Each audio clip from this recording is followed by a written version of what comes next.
Évangile selon Matthieu, chapitre 6. Gardez-vous de pratiquer votre justice devant les hommes pour en être vus. Autrement, vous n'aurez point de récompense auprès de votre Père qui est dans les cieux. Lors donc que tu fais l'aumône, ne sonne pas de la trompette devant toi, comme le font les hypocrites dans les synagogues et dans les rues, afin d'être glorifiés par les hommes. Je vous le dis en vérité, ils reçoivent leur récompense. Mais quand tu fais l'aumône, que ta main gauche ne sache pas ce que fait ta main droite, afin que ton aumône se fasse en secret, et ton Père, qui voit dans le secret, te le rendra. Lorsque vous priez, ne soyez pas comme les hypocrites, qui aiment à prier debout dans les synagogues et dans les coins de rue, pour être vus des hommes. Je vous le dis en vérité, ils reçoivent leur récompense.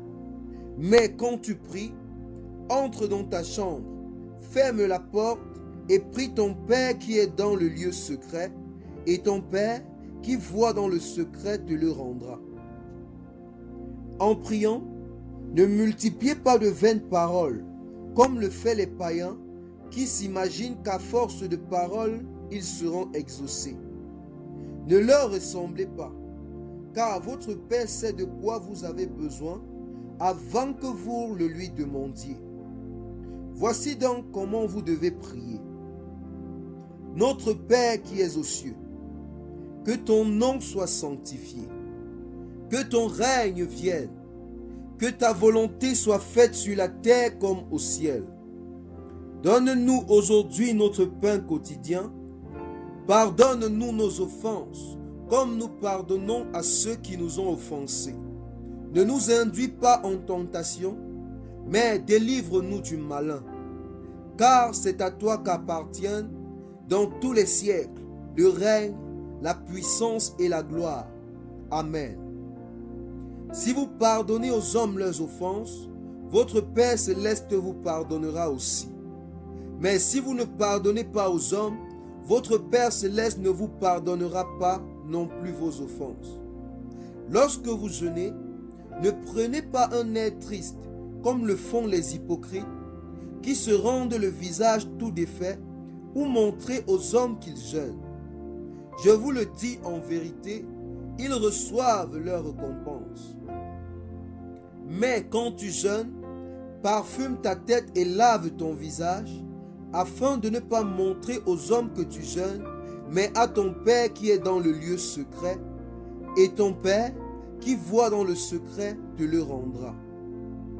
Ne vous amassez pas des trésors sur la terre, où la teigne et la rouille détruisent, et où les voleurs percent et dérobent.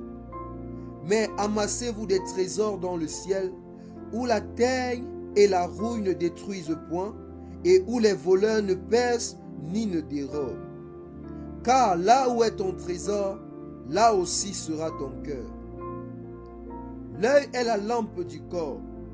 Si ton œil est en bon état, tout ton corps sera éclairé. Mais si ton œil est en mauvais état, tout ton corps sera dans les ténèbres. Si donc la lumière qui est en toi est ténèbres, combien seront grandes ces ténèbres?